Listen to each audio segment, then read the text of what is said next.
Allô? On est là, on est là. Ok, c'est bon, vous êtes là. Bon, il nous manque Huguette. Bon, le temps qu'elle se reconnecte, quand ça se coupe, là, ils ne savent même pas comment se reconnecter.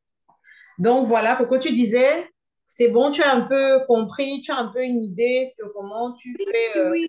oui, oui, oui, oui. C'est-à-dire que ce qui a été, ce que je retiens, c'est, voilà, tu pleures quand il faut pleurer, Hum, mais tu mets le Seigneur devant toi. C'est-à-dire que tu pleures quand il faut, tu pries, tu n'arrêtes pas de prier, et mhm, tu te fais accompagner par des hommes et des femmes de prière. hum, Et le temps est le meilleur allié, c'est hein. ça. Le temps. Hum. Et, mais est-ce que pour toutes les blessures, c'est vraiment le temps? Parce que le temps, ça peut être long aussi, hein. Oui, Est-ce en qu'il y a... fait, là, on parlait d'une blessure liée à un deuil. Mais Oui, là, par euh, exemple, je veux dire un autre cas, par exemple, le cas d'une infidélité chronique d'un mari ou bien d'un abandon d'un mari. Peut-être un mari t'abandonne et part vivre sa vie ailleurs. Pareil, la douleur va être réglée par le temps. Mais dans ce cas-là, on cherche toujours comment faire pour prendre en main son destin. Parce que si quelqu'un payait l'école de tes enfants, la maison et tout, et qui part avec quelqu'un d'autre, qui t'abandonne avec quelqu'un d'autre, et que tu te laisses aller, ça va être encore plus difficile en fait de remonter la pente. Donc dans ce cas-là, non seulement il faut que, ah oui, Huguette est reconnecté, non seulement il faudrait laisser le temps, mais là il va falloir plus rapidement prendre les choses en main.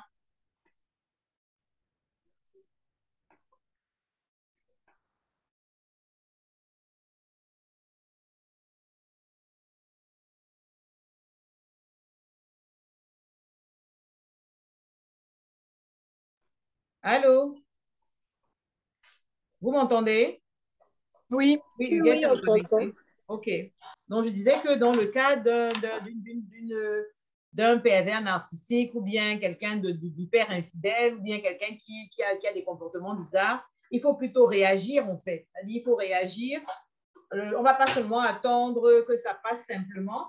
Il va falloir poser des actions, déjà prendre ta vie en main et puis, savoir que tu as de la valeur, lutter contre le sentiment comment dire ça, de perte d'estime de soi qui vient souvent avec l'infidélité de certains hommes. Parce que quand un homme part te tromper avec quelqu'un, tu as l'impression que les filles là sont plus belles, ou elles sont plus je ne sais pas quoi, ou elles font des choses que tu ne sais pas et tu ne comprends pas. Non, c'est la personne qui a un problème, ce n'est pas toi. Parce que quand quelqu'un est infidèle, c'est lui qui n'est pas normal, c'est lui qui fait les choses qu'il ne devrait pas. Les gens sont tout le temps en train de se dire oui, si ton mari te trompe, c'est parce que tu ne peux pas bien, c'est parce que tu ne t'habilles pas bien, c'est parce que tu... Non, non, non, non. Dans le couple, normalement, on est là pour se faire du bien, on est là pour se supporter, on est là pour se supporter et s'encourager mutuellement.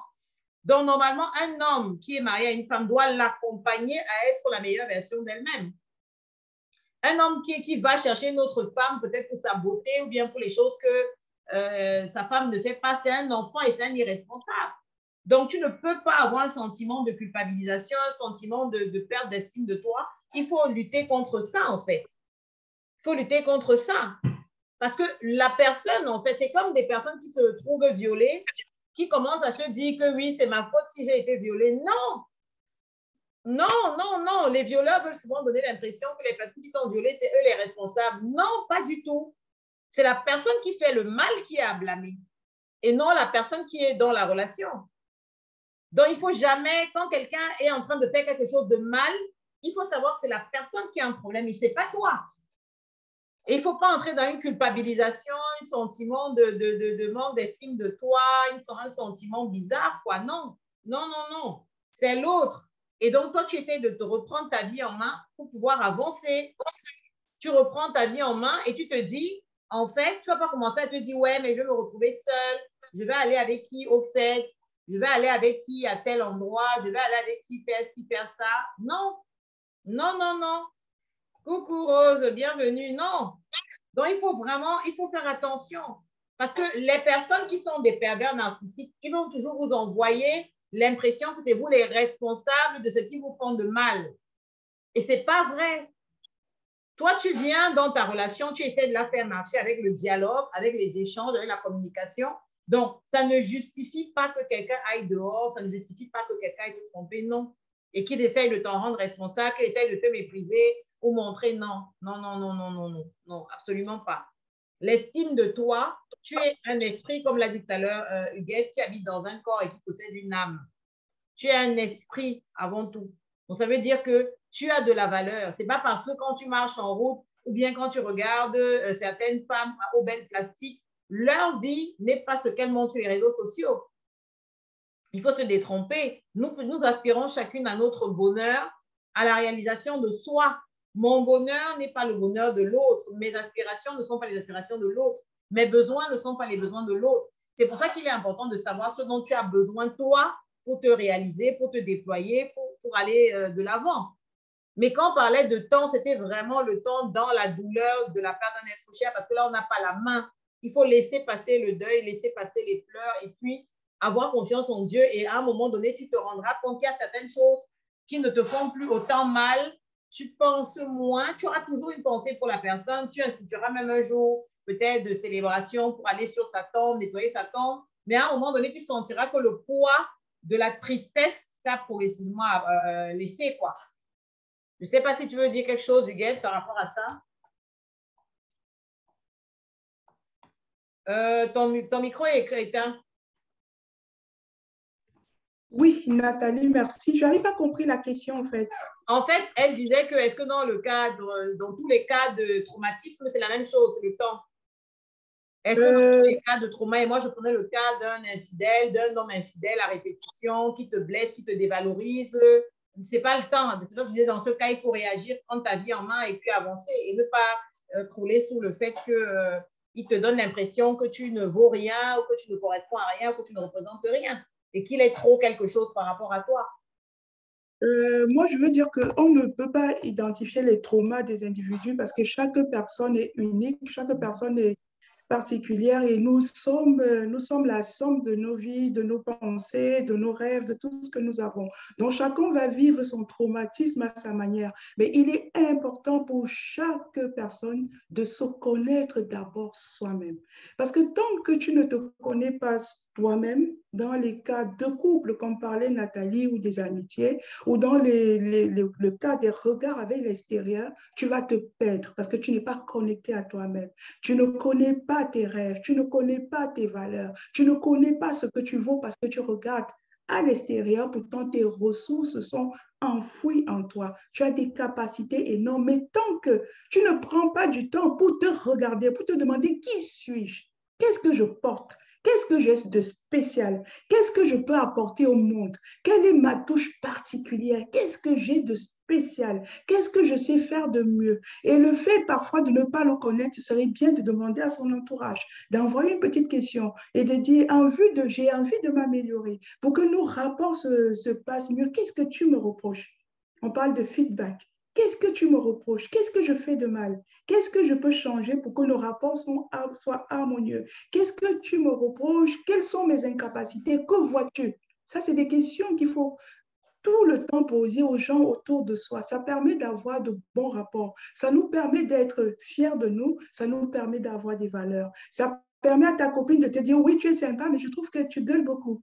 Ou, ah, t'aimes pas qu'on te fasse tel reproche. Ou, je trouve que tu as du potentiel, mais tu ne te donnes pas vraiment. Ça permet aux gens de nous parler. Ça permet aux gens c'est vrai qu'on ne le prend pas toujours bien, le fait que les gens viennent nous dire, parce qu'une fois, je parlais avec une fille à qui je disais, elle me dit, ah, je ne m'entends pas bien avec ma mère, mon mari et moi, ça ne colle pas depuis un moment, je ne comprends pas. Je lui ai dit, fais un message à ton mari et à ta maman, demande à ta maman, maman, j'ai envie d'améliorer mes rapports, qu'est-ce que tu me reproches, maman? Qu'est-ce que je fais de mal?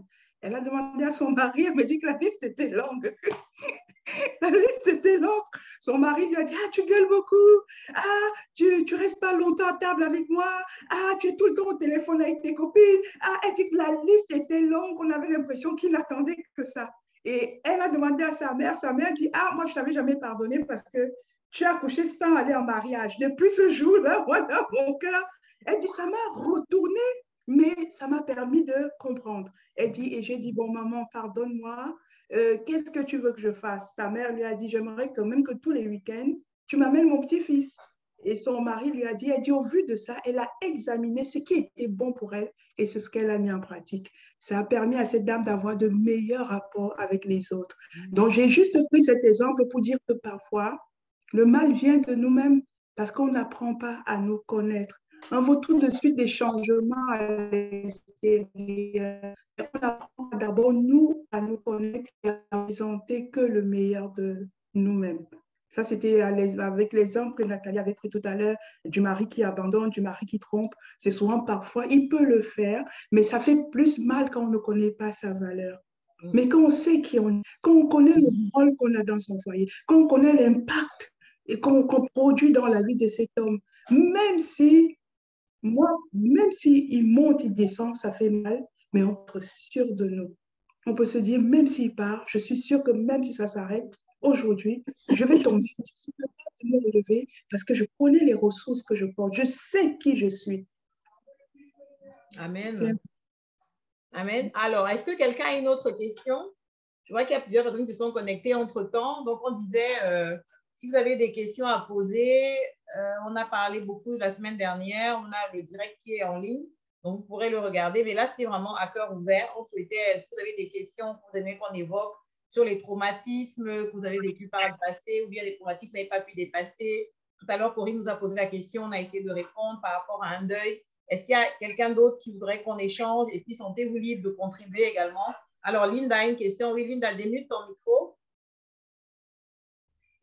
Vas-y, enlève. Alors, bonsoir. C'est bon, bonsoir. Oui, c'est bon, oui, bonsoir. Alors, moi, c'est pas une question. C'est plus un partage. Je voulais dire que déjà, quand on a une blessure,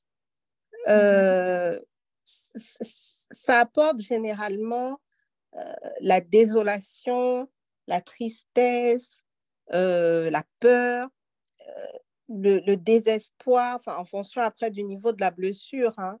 Mais il y a d'abord dans un premier temps un état que je pense qu'il faut accepter. Il faut accepter cet état-là. Il faut accepter, par exemple, que ça peut être notre mère ou un frère ou le mari. Enfin, il faut accepter qu'on est blessé. Il faut accepter qu'on a peur. Il faut accepter qu'on est à terre. Enfin, il faut accepter. Et une fois qu'on a accepté, pour rejoindre ce que Nathalie et Huguette disaient, il faut se connaître. Mais je pense que la blessure nous offre l'opportunité de se connaître. Je pense qu'on ne se connaît justement réellement que dans l'épreuve.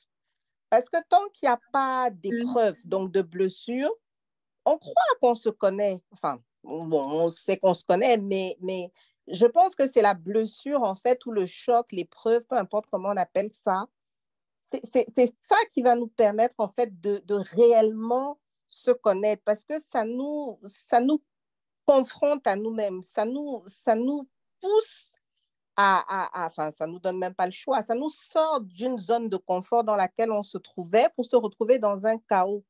Donc, peut-être que c'est avec le temps, mais avec le temps, on finit, en fonction de comment on gère l'épreuve, on finit par prouver que dans toute épreuve, il y a quelque chose de positif. Donc, il faut essayer, autant que faire se peut, aussi sombre que la situation puisse paraître, c'est de se dire, même s'il pleut n'importe combien, enfin, peu importe le temps que la pluie tombe, elle va s'arrêter à un moment. Donc, il faut à tout prix essayer de se convaincre de ça, de se dire oui, pour l'instant, je suis down, oui, pour l'instant, je suis abandonnée, oui, pour l'instant, je suis brisée, oui, pour l'instant, la personne fait des choses qui sont injustes, parce que parfois même on est accusé à tort moi, je sais que pendant longtemps, j'ai souffert du fait qu'on m'accuse de choses que je n'avais même pas faites. C'est-à-dire que tu n'as rien fait, mais on dit que c'est toi qui as fait. On renverse une situation où tu es la victime, mais en fait, les gens deviennent les victimes. Donc, il faut laisser effectivement le temps au temps. Et pendant l'épreuve, en fait, on va apprendre à se connaître soi. Mais il faut d'abord accepter, il faut accepter d'abord. Parce que je pense que parfois, on veut pas trop regarder vers la blessure ou bien il faut d'abord l'accepter. Il faut accepter que oui, je suis parfois même on croit qu'on est préparé à quelque chose, mais on se rend compte quand ça arrive qu'on n'était pas du tout préparé. Donc, il faut vraiment, enfin moi en tout cas, j'estime qu'il faut vraiment, il faut accepter. Il faut accepter l'épreuve, il faut accepter la douleur, les sentiments qu'on ressent, mais il faut garder dans un coin de sa tête que l'épreuve va se terminer d'une Amen. manière ou d'une autre. Il Amen. faut garder à l'esprit que l'épreuve va se terminer. Autre chose, il faut chercher des témoignages de personnes qui ont vécu quelque chose de similaire et qui s'en sont sorties. Parce que Amen. je pense que quand par exemple, je prends par exemple, bon, moi par exemple, j'élève mes enfants toute seule. Donc, quelque chose qui moi, m'a aidé et qui continue de m'aider, ça a été de me dire, mais tu n'es pas la seule femme qui élève ses enfants toute seule. Et de regarder autour de moi, que ce soit des personnes proches ou même des personnes que je regarde. Tu peux regarder un film, je peux regarder sur Internet, même des personnes que je ne connais pas. Et le fait de voir que, ben, tiens, il y a d'autres personnes qui sont dans la même situation et qui réagissent différemment. En fait, le fait de regarder d'autres personnes te fait aussi te dire, bah, il y a une autre façon de réagir. Donc, je pense que quand on est blessé, si par exemple c'est l'infidélité, il faut se dire, ah bah, il y a peut-être une autre femme qui a souffert d'infidélité et comment est-ce qu'elle a surmonté ça? Pas regarder celle qui a souffert de l'infidélité et puis qui, du coup, s'en est pas sortie, a déprimé et puis est restée là parce que du coup, ça va pas nous pousser, quoi. Donc, moi, je pense qu'il faut l'expérience d'autres personnes qui ont vécu la même chose parce que quand quelqu'un n'a pas vécu ce que tu vis, il y a une absence de légitimité. Tout à fait. Il y a un manque de, enfin, qu'on le dise ou pas, hein, c'est-à-dire que qu'on le veuille ou pas, au fond de nous, mais quand quelqu'un a vécu la même chose, tout de suite, il y a une légitimité un peu, on accorde un peu plus de crédit, un peu plus de poids. Ça, c'est quand on n'est pas très, enfin, de manière basique, quoi. On va se dire, ah oui, d'accord, si c'est une orpheline, elle voit une autre orpheline, tout de suite, elle se dit, oui, d'accord, elle sait vraiment de quoi je parle. Donc, pour moi, une des clés, ça peut être ça, de rechercher des personnes qui ont vécu soit la même chose, soit des choses qui ressemblent et qui s'en sont sorties. Vraiment qui s'en sont sorties. Pas des personnes qui ne s'en sont pas sorties, parce que sinon, ça ne va pas nous aider. Donc, des personnes qui s'en sont sorties. Et quand on voit d'autres personnes, ben, on se dit, bah, c'est une femme comme moi, c'est un homme comme moi, c'est un être humain comme moi. Donc, si elle a pu y arriver, alors je suis capable aussi de m'en sortir. Donc, voilà, c'est ce que je voulais partager en fait. Amen. Merci beaucoup. Amen. Merci, merci. Est-ce qu'il y a quelqu'un Merci. d'autre? Merci, Linda. Est-ce qu'il y a quelqu'un d'autre qui voudrait prendre la parole, soit pour une contribution, soit pour une exhortation par rapport à notre sujet? Huguette, OK, vas-y. Moi, je voudrais apporter l'heure étant un peu avancée, je voudrais apporter une petite exhortation qui me vient à l'esprit et je sais que ça va faire beaucoup de bien à nous toutes d'ailleurs. Je ne sais pas si dans la Bible, vous avez entendu parler de l'histoire de Lot qui se retrouve de la femme de Lot qui se retrouve attendez, je vais vous dire ça, qui se retrouve dans Genèse 19, verset 26.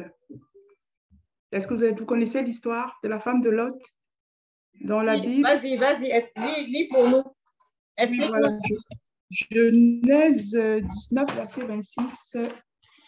Mais moi, je vais aller très vite parce que je sais que vous êtes sur le soir, tout le monde est un peu fatigué. Genèse 19, verset 26.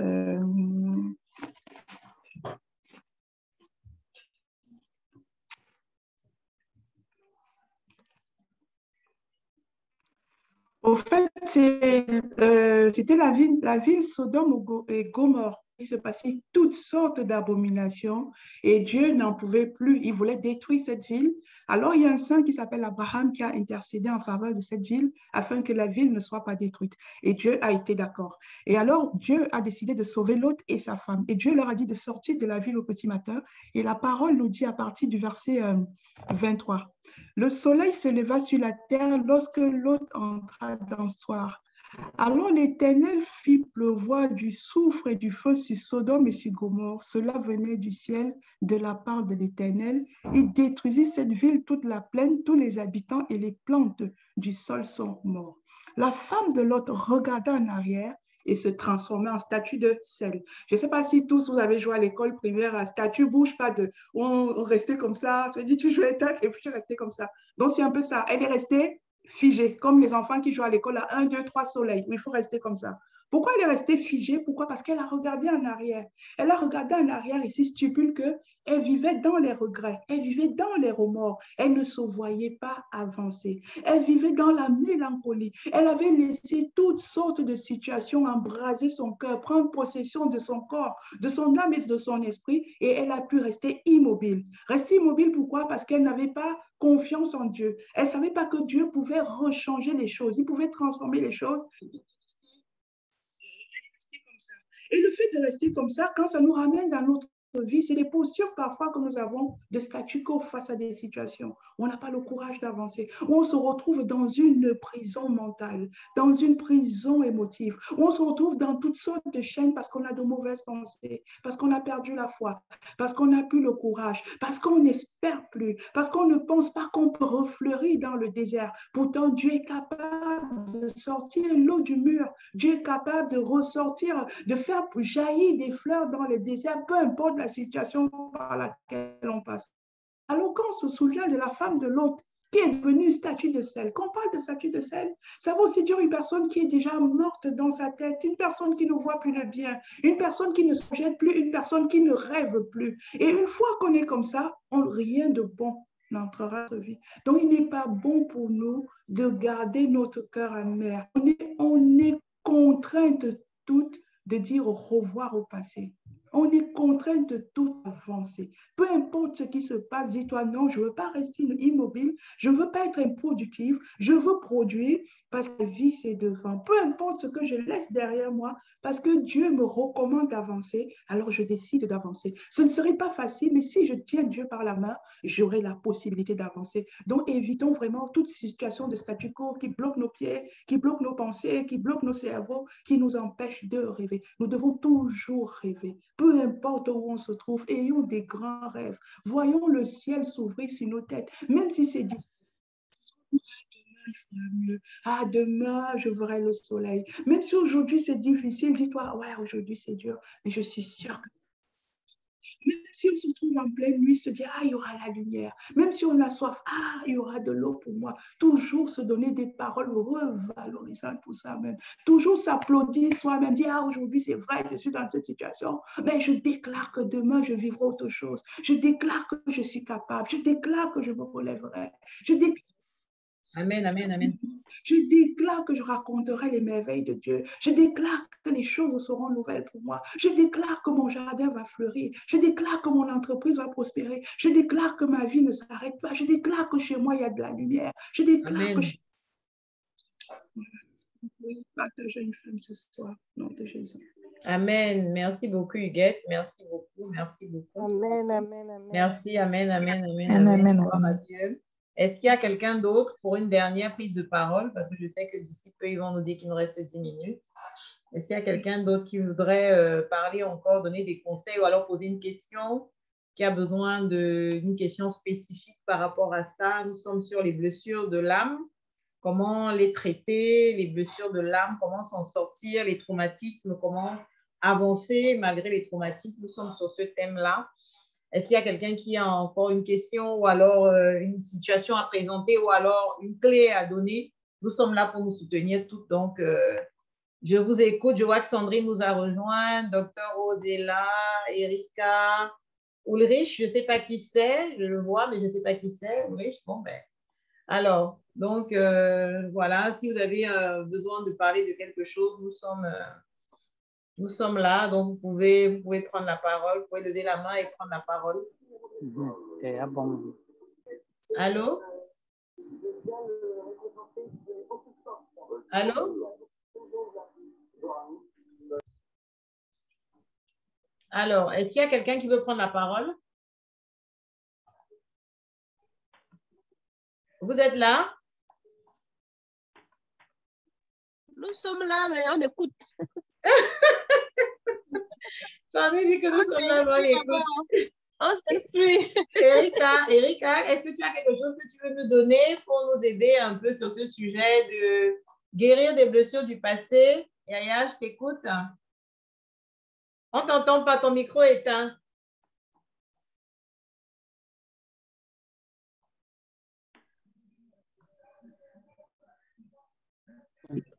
Allô? Là, tu m'entends? Oui, là, c'est bon, je t'entends. Oui, c'est bon, oui.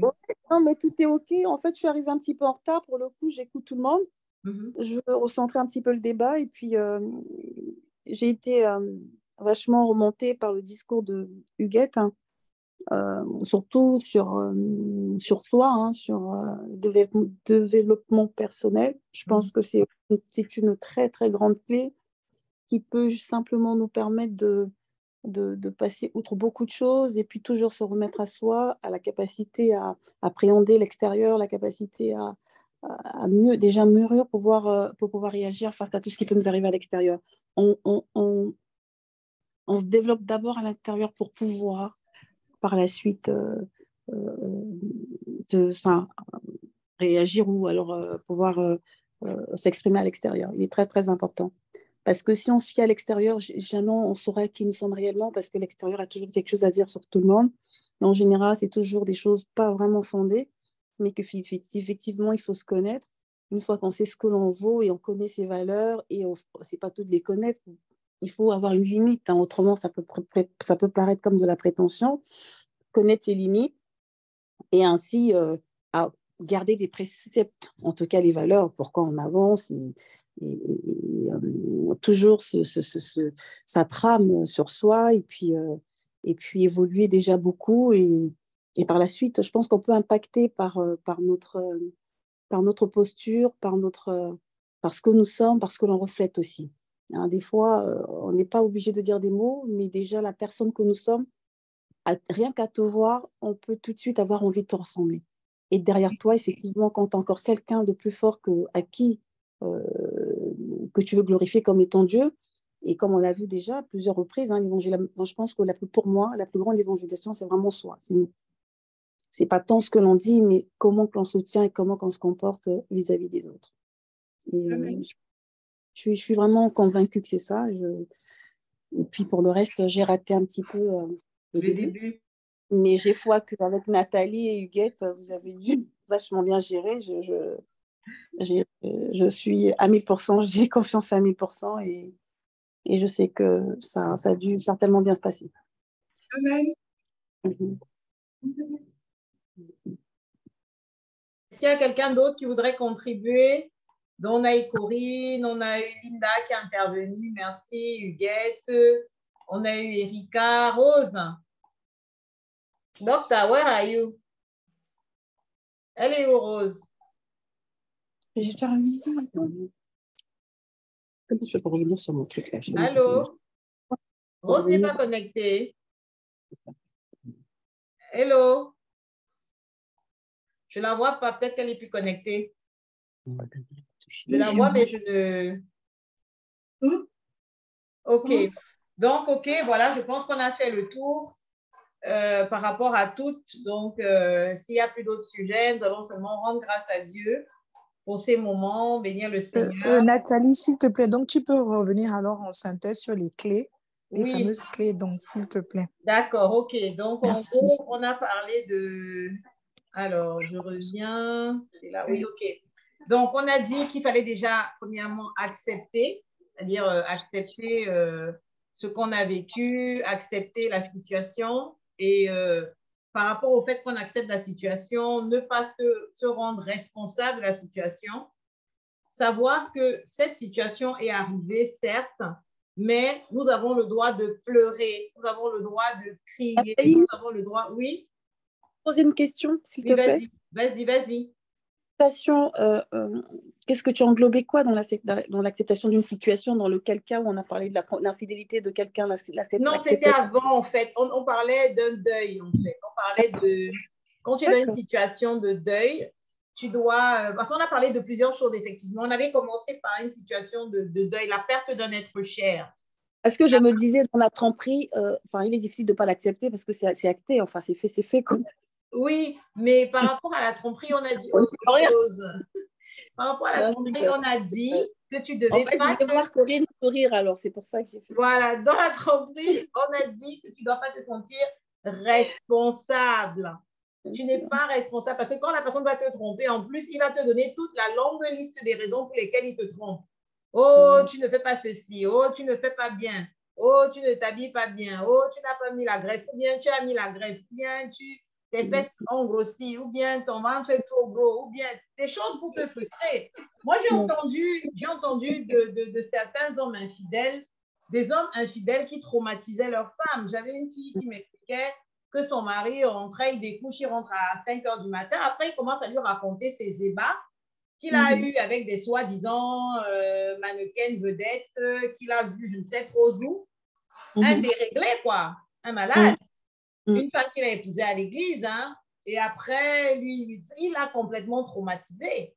Il a fallu du temps à cette jeune femme pour qu'elle puisse partir. Il ne payait pas, il ne payait rien, il ne rationne pas chez lui. Après, elle le voit se balader dans le quartier en accrochant les enfants de ses copines sur les épaules, en leur donnant les biscuits, alors que chez lui, il a 3 enfants dont il ne s'occupe pas, il ne paye pas la maison, il ne paye pas l'école. En plus, le peu de fois qu'il vient, c'est pour te dire qu'on va manger, a dit de te mettre bien. Tu es là avec ton gros ventre, machin. Moi, les filles que je vois dehors, ce sont des Beyoncé. Donc, ça, c'est un traumatisme. C'est-à-dire que c'est en plus même je ne sais pas comment je peux expliquer ça. C'est-à-dire qu'il essaye de la dévaloriser, de lui faire perdre confiance en elle et de la rendre responsable. Donc ça, il ne faut jamais accepter ça, en fait. Donc, la personne, quand vous allez devant Dieu et devant les hommes, vous dites, nous devons fidélité, secours et assistance. Donc, nous sommes là pour nous soutenir. Quel est ce mari qui vient commencer à raconter ses ébats à sa femme en toute liberté, en croyant qu'il a le droit, qui ne paye pas la maison, qui ne s'occupe pas de ses enfants et qui veut même justifier? Non, non. Donc, Yaya, je n'étais pas en train d'expliquer qu'on doit accepter cette situation-là. Pas du tout. Non, je n'étais pas sur ça. J'étais sur une situation de deuil. D'abord, on a commencé par le deuil. Donc, c'est par rapport au deuil qu'il faut accepter la situation du deuil et pleurer. Si tu en as envie, pleure et accepter même ces incompréhensions. Ne pas te sentir coupable de vivre parce que parfois, quand tu as été fusionnel avec l'être cher qui s'en va, tu as même peur de vivre parce que tu te rappelles des gestes, tu as des souvenirs qui viennent sur toi tout le temps.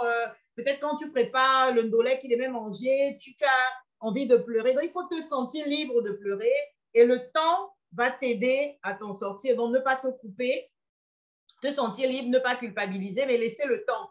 Laisser le temps croire en Dieu. Huguette a parlé de la foi, la louange, se connecter aux personnes qui ont la foi. Linda a parlé des gens qui ont traversé la même situation et qui s'en sont sortis, qui ont réussi à triompher. Parce qu'en plus, la solitude, en fait, parfois, c'est terrible. Mais il ne faut pas être dans la solitude. On a une petite sœur, j'en parlais la semaine dernière, qui est partie. Et lors de son oraison funèbre, le prêtre dit aux gens, quand il voit les gens, il dit, mais ma fille qui venait tout le temps ici me disait qu'elle était seule. Mais de ce que moi j'ai entendu des gens qui la connaissaient, elle ne voulait même pas voir les gens. J'ai une de ses amies qui a essayé de l'appeler plusieurs fois, qui est arrivée à Yaoundé, qui a voulu la rencontrer, elle a refusé. Donc, dans ce cas, en fait, tu ne sais même pas comment faire pour aider la personne qui est dans cette dépression. N'est-ce pas? Parce que tant que tu parles encore, on peut t'aider. Et tout à l'heure, je ne sais pas qui disait qu'on n'aide que ceux qui demandent de l'aide. C'est quoi, c'était Huguette? Donc, il faut demander de l'aide. Quand ça ne va pas, tu dis, je suis en train de couler, au secours. Au secours, ça ne va pas. Parce que parfois, tu es dans une situation, tu crois que tu vas gérer, à un moment donné, ça ne va pas. Mais il faut. Je me rappelle une fois, je ne sais pas, quelqu'un que je connais avait une situation très compliquée. La personne m'a dit vraiment, il faut que tu me soutiennes à ce moment-là. Et il ne faut pas te dire que la personne, ouais, je ne vais pas féliciter quelqu'un, elle aussi, elle a ses problèmes. Non. Parce qu'il y a niveau et niveau. Peut-être juste tendre la main va suffire. Peut-être juste un coup de fil va suffire. Peut-être même démarrer ma voiture, t'amener peut-être le poisson braisé, le poulet va suffire. Ou bien t'amener le ndolé avec les crevettes, ça va suffire. Donc, il suffit d'un petit truc pour pouvoir basculer.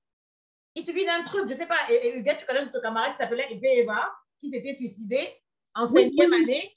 Elle a laissé dans sa lettre qu'elle était entre le marteau et l'enclume, entre sa mère et sa grand-mère, et que elle voulait plus, elle avait plus besoin de vivre. Peut-être qu'elle, là, à ce moment, pourtant j'ai un ami qui était un ami à elle, où elle était partie passer le week-end avant.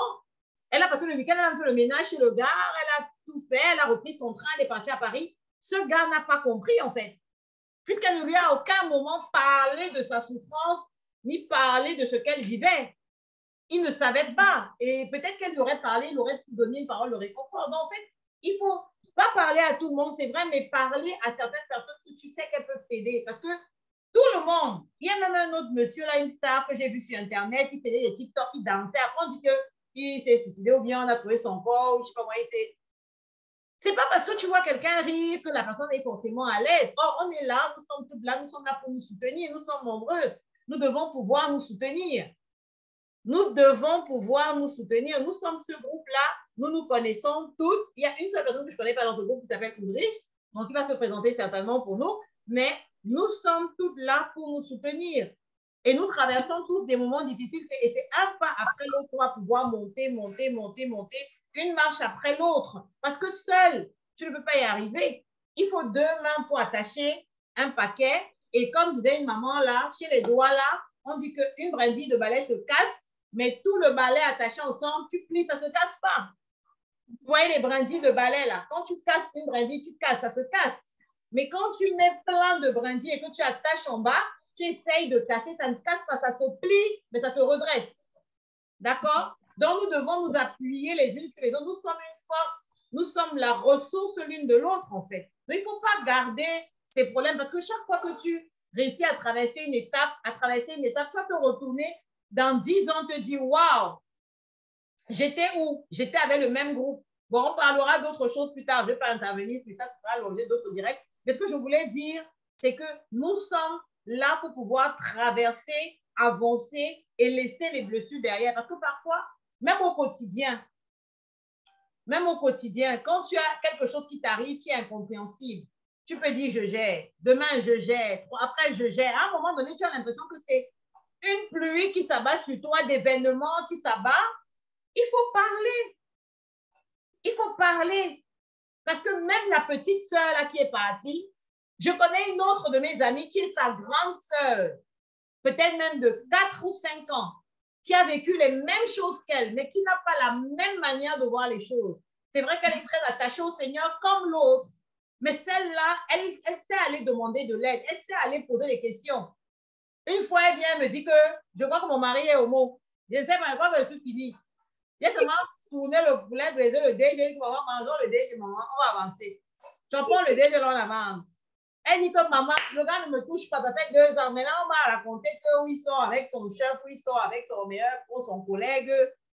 Je suis seulement allée, voyez que maman, je prends seulement, buvons un petit vin, ça va aller.